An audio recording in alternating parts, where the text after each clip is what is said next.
Bismillahirrahmanirrahim. Assalamualaikum warahmatullahi wabarakatuh. Bismillahirrahmanirrahim. Wassalatu wassalamu ala rasulillah Sayyidina Muhammad bin Abdillah wa ala alihi wa sahbihi wa man wala wa la hawla wa la quwwata illa billahil aliyyil azim.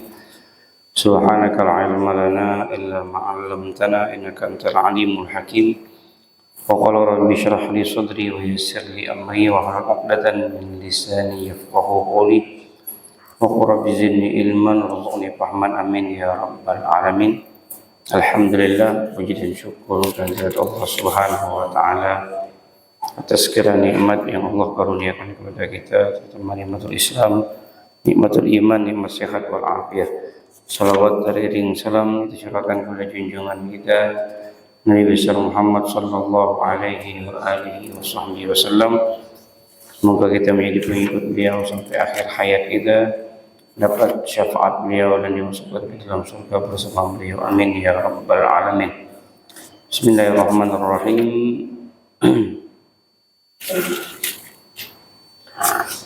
Wa asyhadu an la ilaha illallah wa asyhadu anna Muhammadar Rasulullah wa ba'du. فهذا مختصر فيما لابد لكل مسلم من معرفته أو معرفة مثله من فروض الطهارة والصلاة وغيرها، فيجب تعلمه وتعليمه ممن يحتاج إليه من الرجال والنساء والصغار والكبار والأحرار والعبيد. Bismillahirrahmanirrahim. Kemudian kita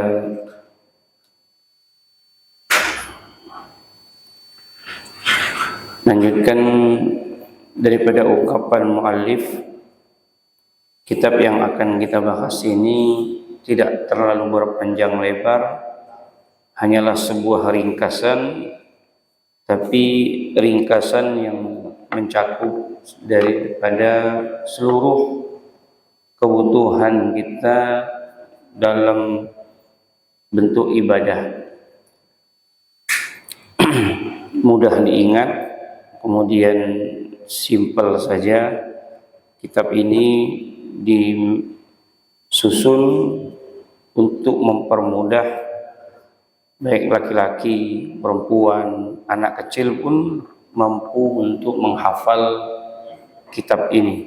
Artinya ini kitab diawali dengan hal yang sangat mudah sekali dan diambil daripada intisari yang sangat penting dalam ibadah. Di dalam bab ibadah, muallif mengambil hal-hal yang penting-penting saja yang perlu kita fahami, yang perlu kita tekuni. Jangan sampai hal yang penting ini tidak kita ketahui.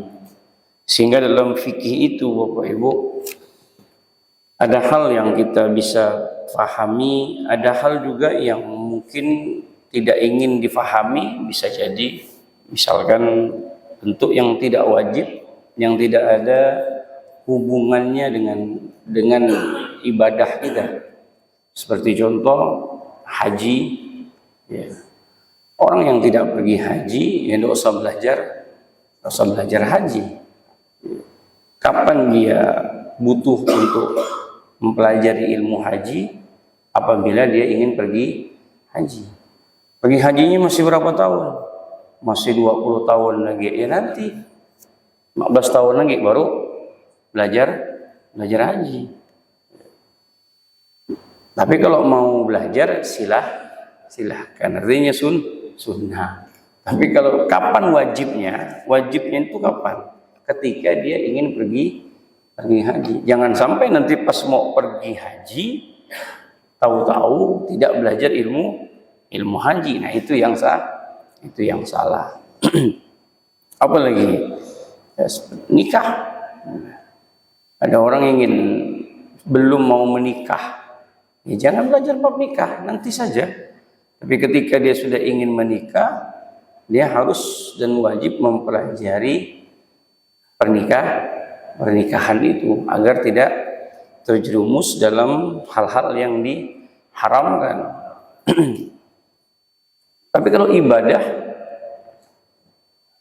sholat tidak bisa, karena setiap hari kita sholat. Jadi ilmu sholat sudah harus ada di benak kita, di pikiran kita, dan kita harus pahami baik dari wudhunya, toharohnya, kemudian sholatnya, semuanya yang wajib, yang membatalkan sholat itu sudah harus difahami. Puasa sama, tidak wajib nanti kita belajar bab puasa. Kapan bab puasa nanti bisa kita bahas? Nanti ketika ingin masuk bulan Ramadan. Tapi mempelajarinya sebelum kita membutuhkannya, apakah perlu? Artinya sunnah, dalam hukumnya sunnah. Siapa yang wajib? Yang wajib kalau dia ingin menjadi seorang pengajar. Kalau dia menjadi seorang pengajar, dia harus memahami seluruhnya. Tidak menunggu waktu dia butuhkan. Tidak.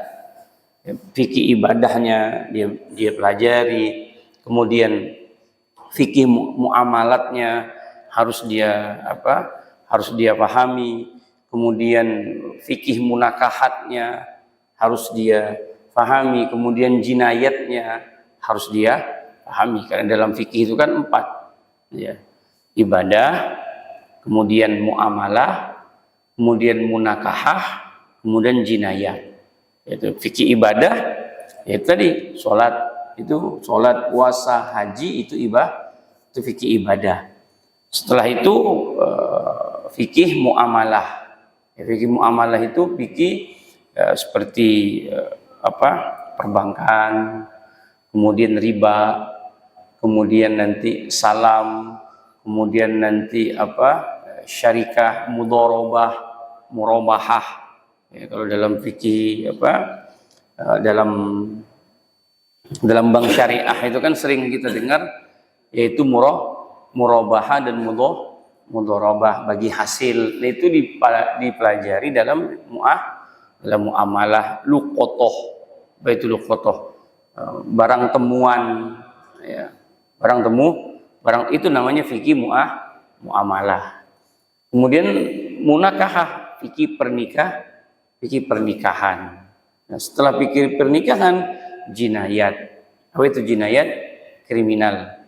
Ya, fikih-fikih di mana yang membahas tentang bagaimana seseorang melukai, apa balasannya.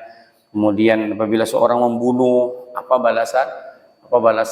Nah, itu dibahas nanti di fikih jinayat. Jadi bab kriminal, bab kriminalitas itu masuk kepada bab jinayat. Nah, kita mesti di bab ibadah. Nah, makanya muallif mengawali kitab ini dengan ungkapan beliau, wa ba'du fa hadza mukhtasarun wal mukhtasar ma qalla lafzuhu wa kasura ma'nahu.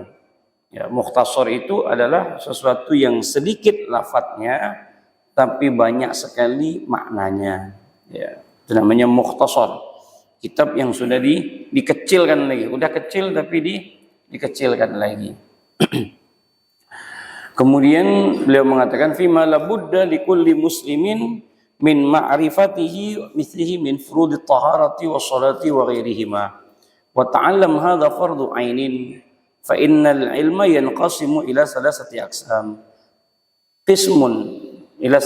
fardu ain wa huwa ma ta'allaqa bi umuril ibadah ka taharah. Jadi ilmu itu dibagi menjadi 3. Kalau kita simpulkan, ilmu itu dibagi menjadi 3. Yang pertama fardu ain. Ada kalanya ilmu itu fardu ain, ya. Wajib kita untuk mempelajarinya. Sesuatu yang berkaitan dengan urusan ibadah. Seperti tadi, toharoh, bagaimana cara wudhu, bagaimana sholat, bagaimana puasa, bagaimana haji, bagaimana zakat, itu hukumnya fardu ain. Wal qismu tsani fardun kifayah. Ini fardu kifayah. Wa huwa ma ta'allaqa bi umuril muamalat hatta bulughud darajatil ifta. wa qad yakunu hadzal ilmu fardu ainin wa dzalika fi haqqi man arada muzawalati syai'in minal muamalah. Ilmu muamalah tidak bisa dijadikan fardu ain, fardu kifayah. Artinya tidak semua orang terjun dalam ilmu itu. Ya, ada yang masuk dalam ilmu itu, ada yang tidak. Seperti orang mufti. Ya, mufti itu adalah orang yang memang harus mempelajari seluruh ilmu. Ya, ketika dia ditanya, ya dia harus paham. Semuanya dia harus jawab. Dan itu urusan mufti. Kalau kita, ya tidak usah. Ya, ada hal yang wajib kita pelajari, ada hal yang tidak wajib kita pelajari. Kalau mau, silahkan. Ya, seperti bab warisan misalkan. Bab warisan. Ada orang tidak mau belajar bab waris.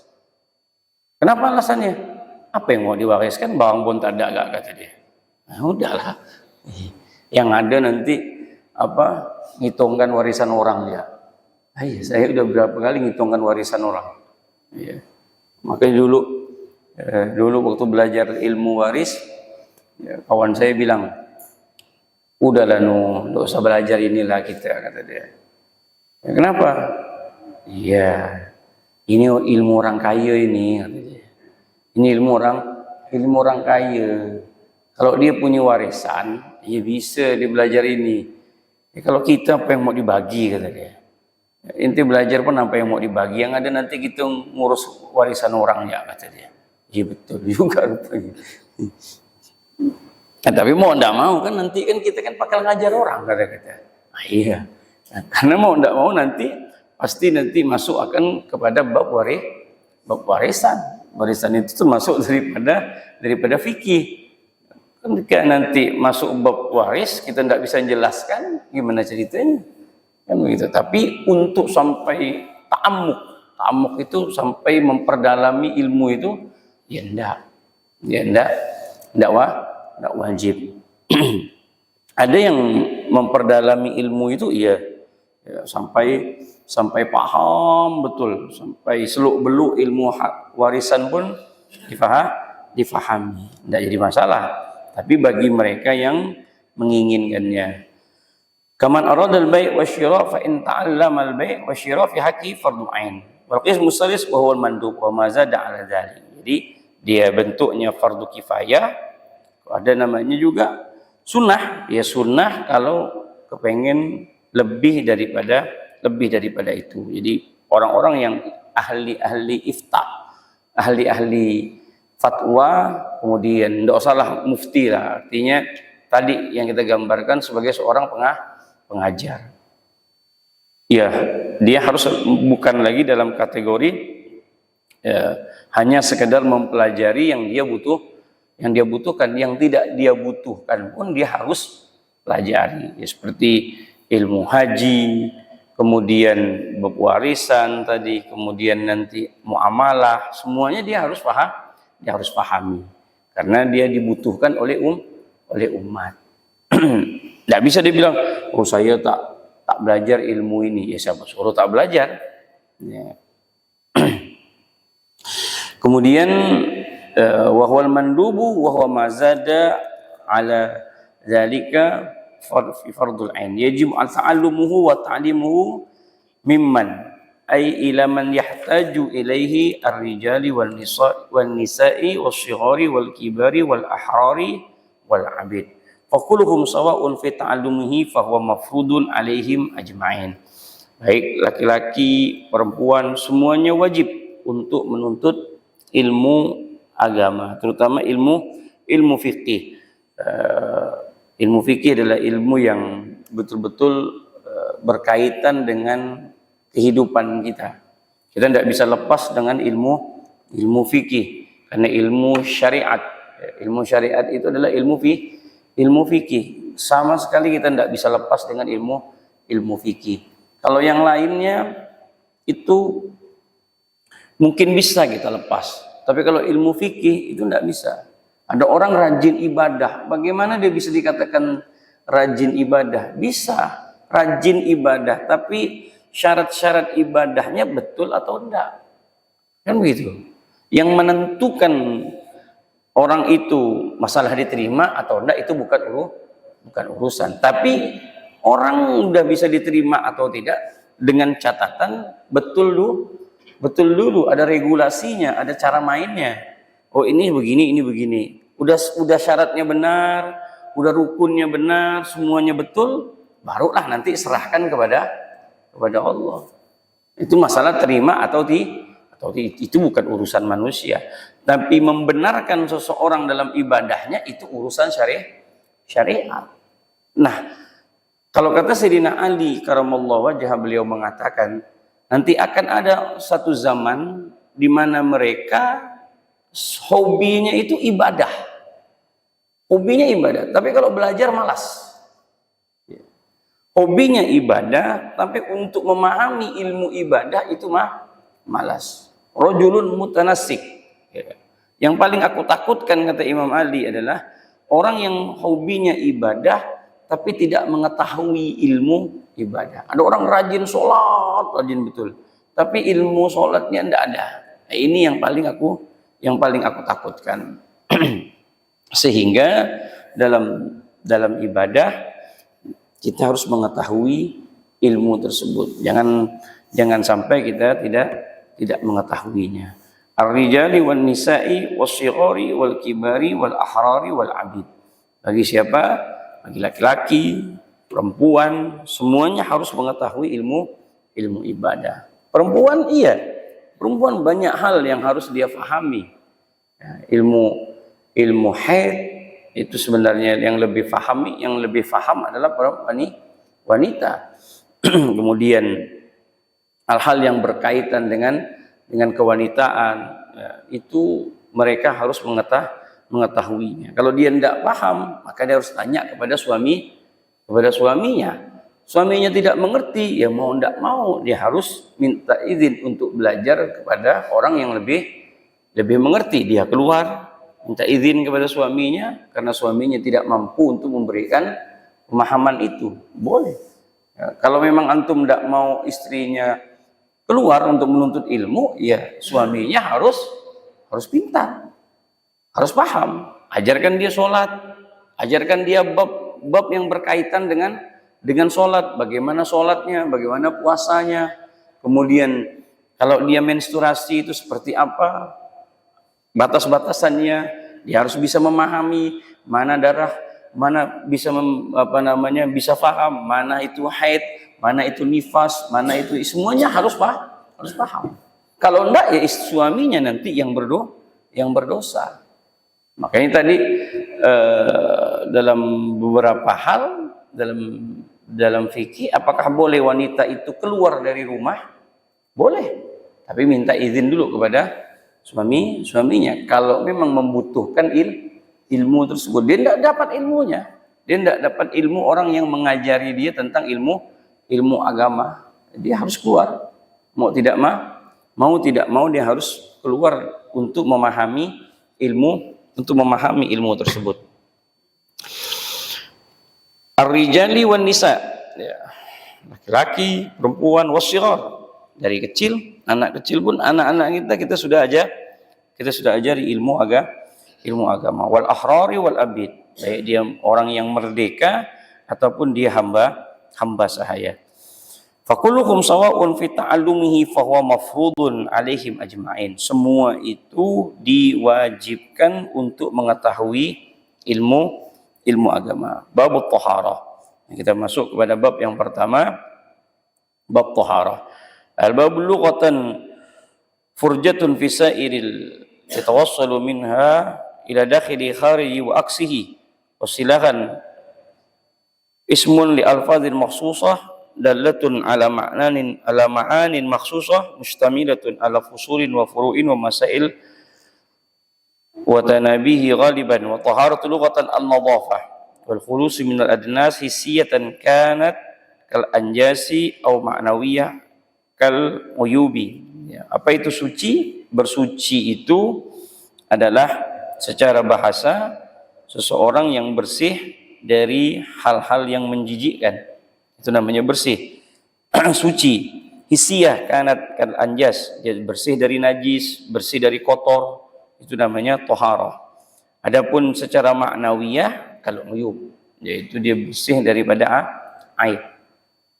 Awal istilah laha wada'an hakikin wa huwa kama arafaha al-Qadhi Husain itlaquha 'ala al-wad' al-mutarattab 'ala al-fi'li wa huwa zawalul man'i al-mutarattab 'ala al-hadathi wal khabas wa wad'u majaziyun wa huwa itlaquha 'ala al-fi'li kama arafaha al-Imam an-Nawawi annaha raf'u hadasin au izalatin najasin au fi ma'nahuma au amali suratihima. Artinya bab taharah adalah secara syariat mendefinisikan yaitu mengangkat hadas au izalatin najas atau mengangkat najis ya. Bi annaha raf'u hadasin au izalatin najasin au fi ma'nahuma au ala suratihima. Fama makna raf'al hadas at-tayammum. Terangkatnya hadas tersebut bisa jadi dengan air, bisa jadi dengan tayammum. Wa ma fi makna izalatin najas al-istinja'i bil hajar. Waladhi ala surati raf'il hadas al-aghsal mandubah. Wal ghasratu tsaniyah was-salisa fil wudu' wal wudu al-mujaddid walladhi ala surati izalatin najas. Ada bentuk seseorang itu seperti mengangkat hadas, tapi hadasnya tidak terangkat karena sudah tidak ada lagi hadas.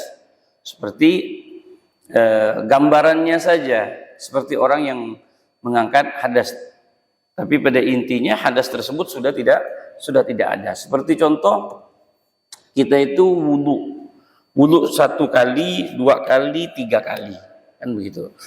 Wudu yang wajib itu kan 1 kalinya. Misalkan ibu bapak 1 kali itu udah kena semuanya, udah kena semua.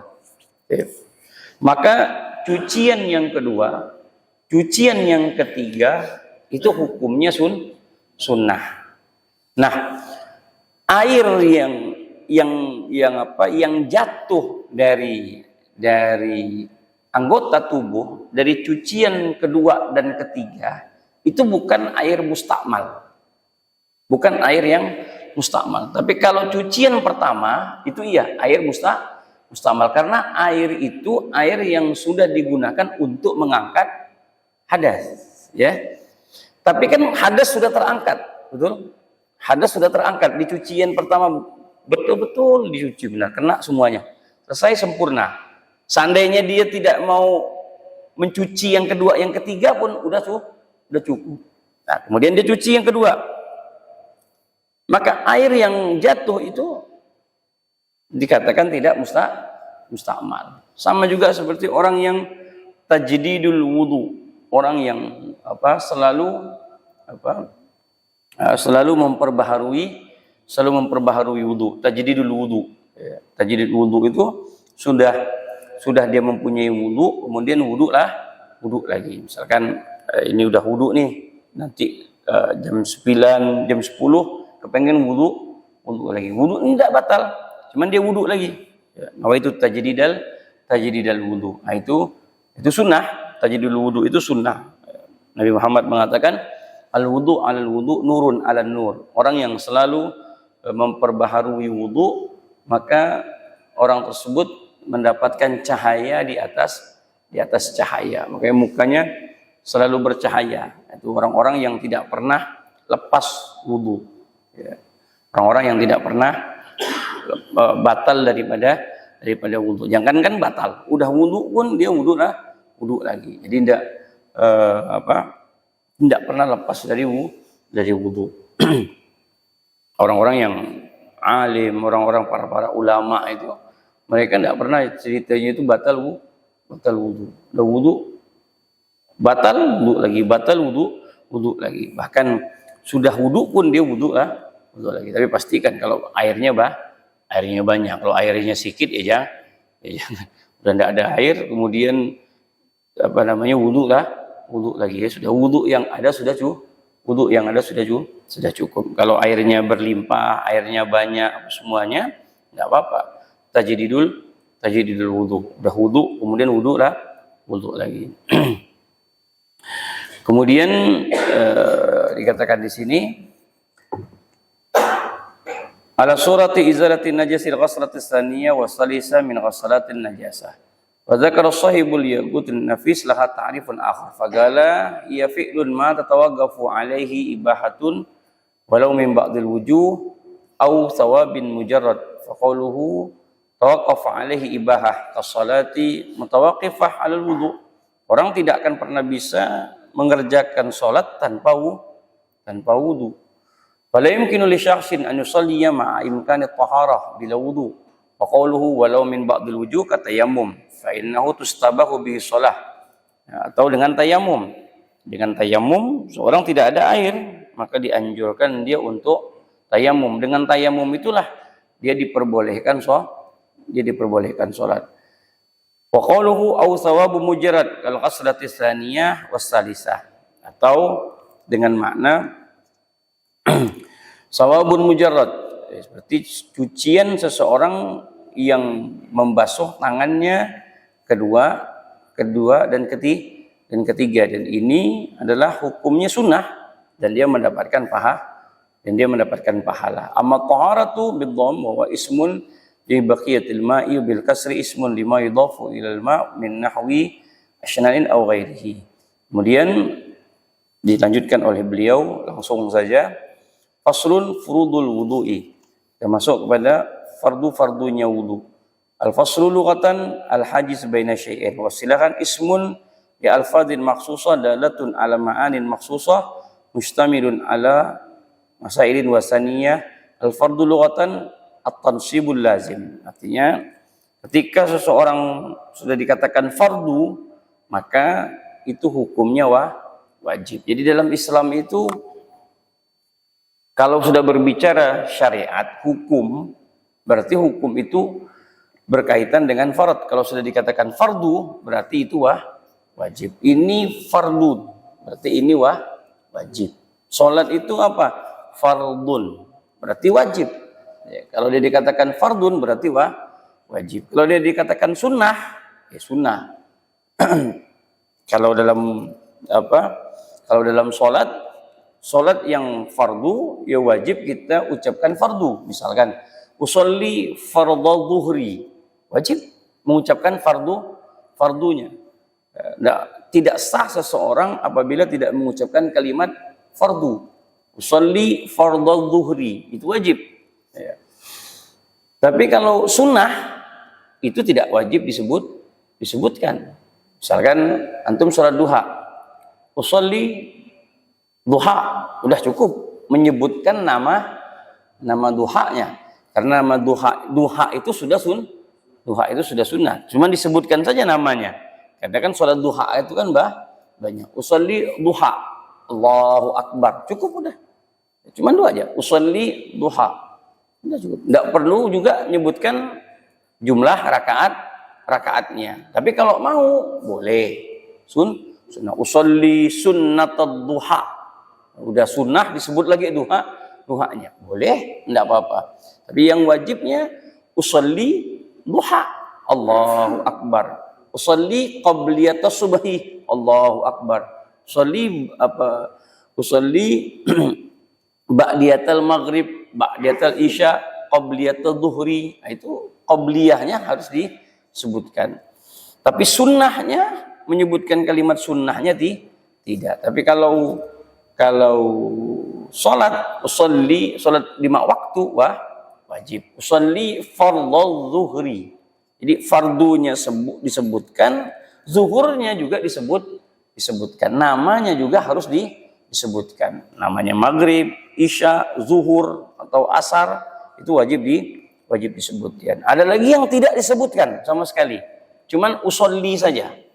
Usolli, Allahu Akbar. Nah, itu namanya sholat sunnah mutlak. Jadi sholat sunnah mutlak itu bukan nama sholat ya. Ada orang sholat sunnah mutlak, usolli sunnatal mutlak, Allahu Akbar. Enggak, bukan gitu. Namanya sholat sunnah mutlak, tapi tidak disebutkan dengan nama mutlak. Enggak ada sholat mutlak. Maksud sholat sunnah mutlak itu adalah Sholat sunnah aja mutlak menuntutnya dengan tuntutan yang wajib. Ya, kalau sudah syariat mengatakan fardu, ini adalah fardun, berarti syariat menuntut kita dengan tuntutan yang sangat kuat sekali, jazim. Kita tidak bisa terlepas dari itu, tidak bisa kita terlepas. Yang bisa melepaskan tuntutan tersebut cuma 3. Ketika dia belum baligh, berarti dia bukan taklif. Kemudian kalau dia tidur, dia tidak bisa dihukumi, itu jazim tadi. Dan yang ketiga, gila. Udah selesai. Kalau hilang akal. Kalau dia hilang akal, selesai. Gila. Orang gila tak ada ceritanya orang gila itu bisa dihukumi. Ya, kalau mau dapat hukum, ya gila. Udah selesai. Ya, ngapa dia tuh? Gila. Ya. Kalau kata para ulama tuh, gila itu bukan hanya gila yang gila itu al-junun funun kalau kata para ulama. Orang gila itu banyak cabangnya. Ya, ada yang sehat gila, ngikuti orang gila. Ada banyak. Ya, ada yang bisa bicara dengan semut, bisa bicara dengan cacing, ada yang bisa ngomong dengan malah malaikat. Maksudnya ya gila. Ya, gila, teman, gila ada cabangnya. Jadi tidak semuanya gila itu yang kita tengok macam orang gila. Tidak, orang sehat pun kadang-kadang gila. Ada orang gila diikuti. Nah, ini kan sama-sama gila juga. Jadi tidak tahu gila diikuti. Jadi banyak hal gila itu banyak hal. Orang yang keluar rumah tanpa tujuan itu gila juga. Iya. Kata Habib Ali Masyhur, saya punya guru, Habib Ali Masyhur bilang, orang yang keluar rumah tanpa tujuan itu separuh gila. Saya tanya nih, ini keluar dia bawa motor nih, sudah keluar, ditanya kawannya, awak nak ke mana? Tak tahu. Udah keluaran motor nih nak pergi, tak tahu nak ke mana, nak ke kiri ke, nak ke kanan ke, nak lurus ke, nak jongkir balik kan tak tahu. Ini separuh gila, tapi belum gila, masih separuh. Cuma kalau pergi tidak ada punya tujuan, dan kata Habib Ali Masyhur, beliau mengatakan orang tuh kalau tidak punya hari ini, tidak punya schedule, itu gila juga. Misalkan antum ditanya hari ini mau ngapa, dari pagi nih sampai sore mau ngapa, tak tahu itu dia, jalankan ya Allah. Itu gila itu, separuh kok bisa melewatkan waktu itu tanpa ada programnya, tanpa ada schedule-nya. Kalau orang yang sehat itu dia tahu jam 7 saya masuk kerja, jam sekian saya balik, nanti sore ini, nanti sampai tidur. Dia udah muratab, dia udah tertib, dia udah ada. Itu orang sehat. Orang yang gila itu orang yang betul-betul tidak tahu. Habis ini mau kemana? Tak tahulah. Tunggu orang ya lah, mau kemana ngajak. Nah, itu bukan apa? Itu bukan orang yang sehat itu, kata beliau. Orang yang sehat itu tidak bisa kita ambil waktunya, tidak bisa. Orang yang sehat itu betul-betul benar, waktu dia itu mahal benar. Jadi jangan heran kalau antum lihat orang itu misalkan tidak bisa diajak duduk nongkrong, yang mungkin tidak bisa diajak tidak bisa diajak gini, mungkin dia punya waktu sudah tidak cukup, padat bagi dia itu padat. Kira-kira yang duduk-duduk yang kuang-kuang manfaat begitu dia tak mau dia.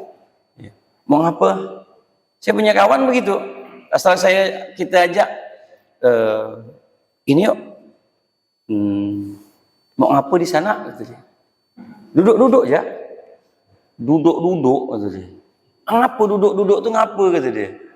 Duduk-duduk tu ngapa kata dia? Begini. Nanti ya, saya masih banyak kerjaan di rumah kata dia. Baca kitab kata dia. Oke, orang-orang dulu tu dia walaupun pergi tidak pernah lepas dari kitab, tidak pernah. Habib Umar di pesawat itu buka kitab, di pesawat buka kitab, di pesawat. Habib Abdullah bin Husin bin Thohir sama adik beliau, Habib Husin bin Thohir. Jadi kalau beliau itu makan itu tidak mau sama-sama, tidak mau. Makannya sama-sama, makannya tuh bergantian. Yang satu makan, yang satu baca kitab. Nah, ini baca kitab nih, dia makan nih. Ini baca kitab. Nanti gantian. Jadi tidak ada waktu tuh lewat begitu sih. Bahkan kata sampai ke kamar mandi pun, itu adik beradik itu yang satunya tuh baca kitab tapi kuat-kuat. Biar dia dengar.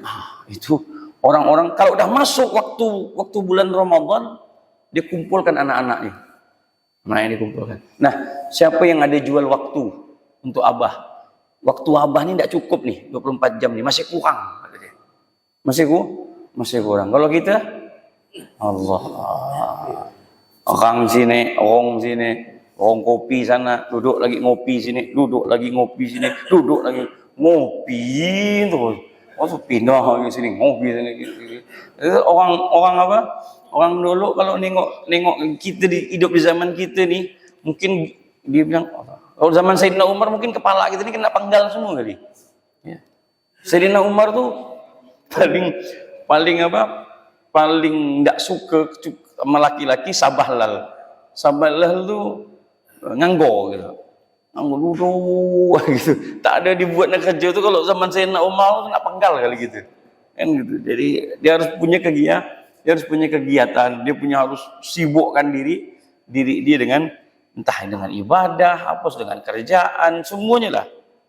Tidak bisa dia dengan bersantai-santai. Makanya kalimat majelis sama majelas itu beda-beda tipis.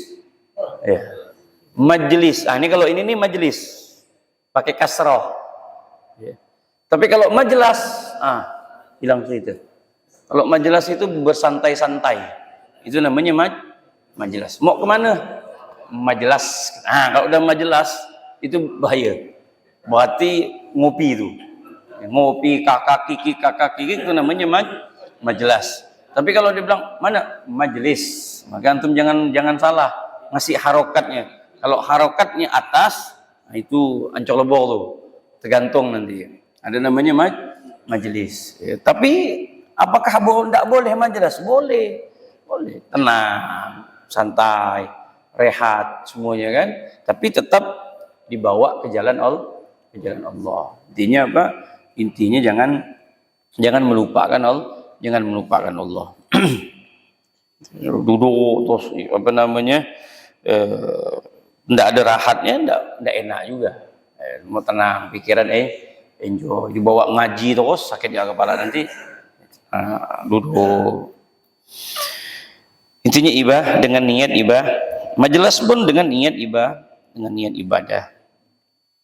Kemudian ma talabahu syari' talaban jaziman hukmu annahu yusabu ala fi'lihi wa yuqamu ala tarkihi. Yang namanya wajib itu fardu adalah sesuatu yang pahala apabila dikerjakan dan ditinggalkan mendapatkan siksaan. Itu namanya hal yang wajib. Dalam Islam ada namanya fardun atau wajibun. Itu yang di jazimun itu sama. Farad jazim, apalagi kemudian wa yanqasimul fardu ila qismain, fardu ainin kas-salatil mafruḍah wa fardu kifayatin karaddi salami minal jamaah. Terakhir ya, dikatakan di sini dan dibagi fardu itu menjadi dua. Kemudian pertama fardu ain, kemudian fardu kifayah. Fardu ain itu apa? Seperti sholat, itu fardu ain. Fardu kifayah beliau contohkan di sini, mengambil contoh yaitu menjawab salam dari jamaah. Jadi ketika dalam berjamaah itu mengucapkan salam, ada yang mengucapkan salam assalamualaikum warahmatullah, kemudian ada satu yang menjawab, udah cukup, udah yang lain lah pas. Kadang-kadang tapi kan penceramah kan tidak suka ngulang tiga kali penceramah ini, maksa pula sebenarnya penceramah ini. Ibu-ibu, bapak-bapak kata dia kurang kencang kata dia, kurang pas kata dia kan. daun salam di atas kampak, kata dia. Rupanya jawab salamnya belum kompak, kata dia kan. Ya. Udah 2 kali pakai dalil pula. Innallaha witrun yuhibbul witra, kata dia.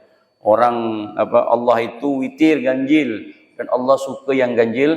Ingat 3 kali ya, ya macam-macam lah. Kalau itu sih tak usah gak diambil hati. Namanya juga penceramah. Tapi secara hukum sebenarnya sudah dijawab. Anan jawab nih. Anan mengucapkan salam, assalamualaikum warahmatullahi. Ada satu yang jawab, ya sudah cukup. Jangan marah-marah. Apa tak jawab salam saya nih? Marah ke apa, kata dia? Ustaz yang marah. Cukup satu orang saja yang jawab. Takutnya nanti jamaah bilang, Ustaz, cukup satu aja Ustaz yang jawab, kata dia. Kan itu tak nyaman juga nanti. Jadi kalau udah dijawab salah satu dari kita, ya sudah cukup. Sama kayak makan berjamaah itu, kalau seandainya satu saja sudah berdoa, sebenarnya yang lain sudah cukup. Misalkan kita makan sama keluarga nih, anak-anak, suruh anak yang besar misalkan memimpin doa, Allahumma barik lana, udah cukup. Berarti yang lain sudah gugur gitu. Jadi enggak harus semuanya. Tapi kalau mau semuanya ya boleh. Itu dalam hukum salam. Sebenarnya panjang kalau membahas hukum salam itu hukumnya sunnah bagi yang menjawabnya, yang memulainya itu sunnah. Orang yang pakai motor, orang yang berjalan itu mengucapkan salam kepada yang duduk.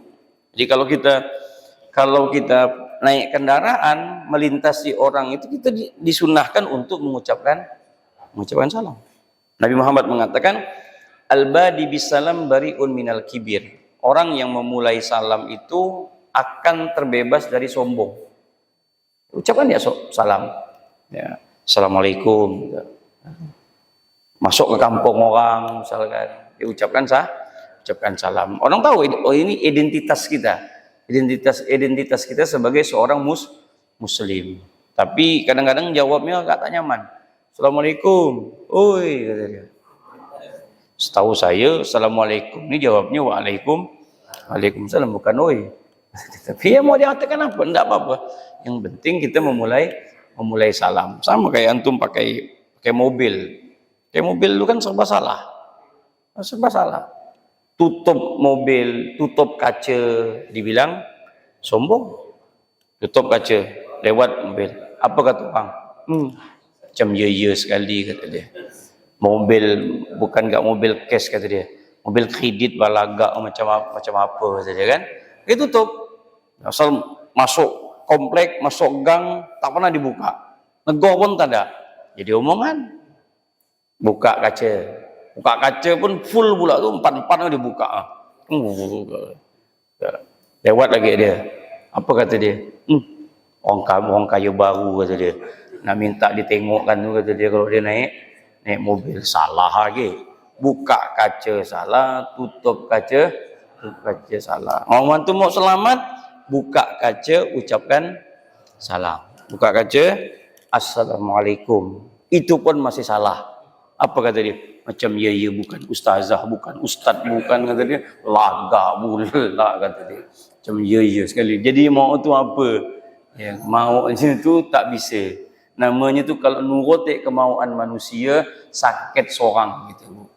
Ya, sakit seorang. Sama kayak cerita Luqmanul Hakim, cerita kepada anaknya yang menggambarkan tentang keledai yang dinaik 1, dinaik 2, tak ada naik 1, bini naik, suami istri naik berdua, disalahkan. Kau tengok tak, kata dia, tak punya hati. Keledai kecil macam gitu dinaik berdua. Bininya dengar, tak nyaman bang, kata dia. Dengarkan omongan orang ni, kita naik berdua. Suaminya bilang, kalau begitu biar abang yang di bawah, biar adik di atas ya. Seret. Apa kata orang bilang? Laki bodoh bala, kata dia. Mau kena onta bini, kata dia. Bini nyaman-nyaman di atas, dia nak nyari keledai. Bini dia tak nyaman lagi dengan omongan itu. Bang, biar adik yang di bawah nunjukkan istri soleha. Abang di atas, kata dia. Tarik bini. Apa omongan orang bilang? Astaghfirullahalazim, kata dia. Mang laki tak punya hati, kata dia kan. Mang bini bodoh, kata dia. Mau benar dia kena salah lagi. Akhirnya apa? Turunlah. Ini keledai tak usah kita naik. Usah. Itu turun. Tarik ya. Ketemu ke sama orang. Apa kata orang? Bodoh bala. Punya keledai dibiarkan macam gitu. Tak ada dina. Tak ada ni. Cuma digonggong-gonggong ya, kata dia apa? Ditarik-tarik ya. Tak ada ni. Tak ada dinaik. Astaghfirullahalazim. Dinaik berdua salah. Ditukar pun sah. Tukar pun tak ada dinaik pun salah. Itu ungkapan kata Imam Luqman Hakim mengatakan itu ngikuti omongan manusia. Macam gitulah. Kalau kita ngikuti omongan manusia tak ada benar. Tak ada benar. Tidak akan pernah ada benar. Yang benar itu apa? Jalan karena Allah, semuanya lillah karena Nabi Muhammad. Antum merasa itu benar, merasa itu di atas syariat, tak melanggar syariat, jangan dengarkan omongan manusia. Asal dengan dengarkan omongan manusia keparet nanti. Ya, asal dengan omongan manusia tak mampu gitu untuk berjalan maju. Yang ada kita berjalan di tempat. Habib Umar beliau mengatakan mahmal qaddam khair. Selagi itmamal khair gaddam. Selagi itu baik, maju terus. Fala tubali bikalamin nas. Jangan suka mendengarkan ucapan manusia. Kalau dengar ucapan manusia tak akan pernah ada habisnya, tak akan pernah ada puncaknya. Karena ridhon nas ghayatun la tudrak. Puncak di mana kita selalu ingin mendengarkan manusia itu puncak yang tak akan pernah bisa kita gapai. Nah, kalau gunung bisa kita gapai, gunung Everest tinggi, ya bisa kita gapai. Gunung Himalaya tinggi bisa kita daki, tapi keridhaan manusia tak bisa kita dapat semuanya. Ada yang benci, ada yang suka, ada yang senang, ada yang biasa-biasa sajalah. Dah.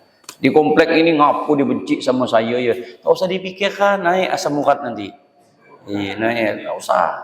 Naik nanti kolesterol pun naik. Ngapu ya dia tu di komplek ni, ngapu dia tu ya benci benar sama saya ya. Kata dia lah. Udah. Ya, antum tak usah pusing-pusing kepala karena surga pun nanti tak lewat depan rumah dia kak. Kan begitu. Ya sudah didiamkan dia. Ada yang suka, ada yang benci. Enggak semua sekomplek ni kan benci sama bapak, tak ada kan? Ya biasa-biasa je lah. Ya udah, teruskan jalan. Saya tak mau, pokoknya saya ni mau sekomplek ni suka sama saya. Bapak gila nanti. Gila, tak mungkin bisa. Udah, ada yang benci, ada yang senang, ada yang suka, ada yang tak ada. Yang kita cari ridho Allah. Pegang yang punya hati, maka Allah akan jadikan hati semuanya itu senang dengan kita. Kan begitu. Wallahu a'lam.